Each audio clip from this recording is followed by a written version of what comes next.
2019-20 সালের বাজেট পেশ করতে যাচ্ছি। মাননীয় উপাধ্যক্ষ মহোদয় রাজ্যের জনগণের বিপুল আশীর্বাদ ও উৎসাহ নিয়ে মাননীয় মুখ্যমন্ত্রী শ্রী বিপ্লব কুমার দেবের নেতৃত্বে বিজেপি আইপিএফটি সরকার 11 মাস ধরে কাজ করছে। মাননীয় প্রধানমন্ত্রী নরেন্দ্র মোদীজি সবকা সাথ সবকা বিকাশ সেই দিশাকে পাথেয় করে আমরা রাজ্যের মানুষের সামগ্রিক উন্নয়নে আন্তরিক পদক্ষেপ গ্রহণ করছি, যাতে ত্রিপুরা লজিস্টিক হাব হিসাবে হাইওয়ে রেলওয়ে মডেলকে অনুসরণ করে উন্নয়ন পথে গিয়ে যেতে পারে। মাননীয় উপাধ্যক্ষ মহোদয় আমাদের সরকার প্রথম সরকারের কাছ থেকে আর্থিক সংকটের বোঝা নিয়ে কাজ শুরু করে 2017-18 সালে রাজ্যে 289 কোটি টাকা রেভিনিউ ঘাটতি ছিল, রাজস্ব ঘাটতি ছিল 2072 কোটি টাকা, যা জিএসটি 5% অর্থাৎ অনুমোদনযোগ্য জিএসডিপি 3% মাত্রা চেয়ে অনেক বেশি।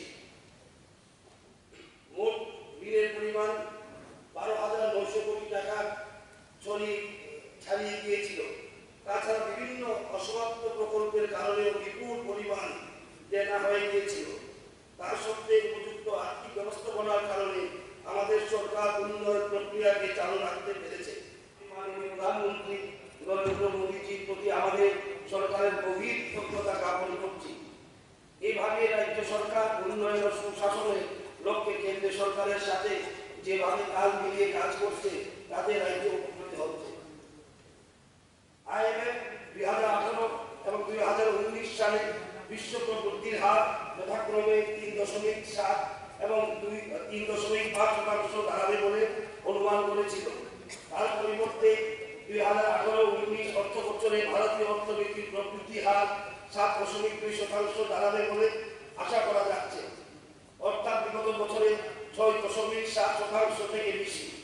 পৃথিবী জুড়ে বিভিন্ন প্রতিকূলতা সত্ত্বেও মাননীয় প্রধানমন্ত্রী নরেন্দ্র মোদীজির মহান নেতৃত্বে ভারতীয় অর্থনীতি বিশ্বের ক্ষেত্রে সবচেয়ে দ্রুত উন্নয়নশীল অর্থনীতি হিসাবে উঠে এসেছে।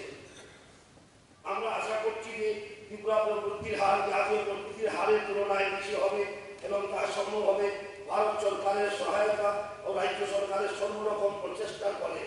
তার সাথে রয়েছে এই উন্নয়ন প্রক্রিয়ার আমাদের জনগণের সক্রিয় অংশগ্রহণ। কৃষি ও সংশ্লিষ্ট কার্যকলাপ, কৃষি কল্যাণ। মাননীয় উপাধ্যক্ষ মহোদয় রাজ্যের অর্থনীতি কৃষি নির্ভর। জনসংখ্যার প্রায় 50% মানুষ জীবিকা নির্বাহের জন্য কৃষিকাজের উপর নির্ভরশীল। মাননীয় প্রধানমন্ত্রী নরেন্দ্র মোদীজি 2022 সালের মধ্যে কৃষকদের আয় দ্বিগুণ করার যে লক্ষ্য রয়েছে, সেই অনুযায়ী রাজ্য সরকার কৃষি ও সংশ্লিষ্ট ক্ষেত্রে বিভিন্ন উদ্যোগ নিয়েছে। বর্তমানে রাজ্যের শস্য নিবিড়তা ক্রপ ইন্টেন্সিটি 191%, যা উত্তর পূর্বাঞ্চলের মধ্যে সর্বোচ্চ। হাইব্রিড ধান চাষ ও শ্রী পদ্ধতিতে ধান চাষের এলাকা সম্প্রসারণ করা ধান উৎপাদনের পরিমাণ বৃদ্ধির সুসমহত প্রচেষ্টা চালানো হচ্ছে। সারের সঠিক ব্যবহার নিশ্চিত করার ক্ষেত্রে সয়েল হেলথ কার্ড প্রকল্পে খুবই উপকারী প্রমাণিত হয়েছে। 2018 সালের ডিসেম্বর মাস পর্যন্ত কৃষকদের মধ্যে 46,619টি সয়েল কার্ড বণ্টন করা হয়েছে।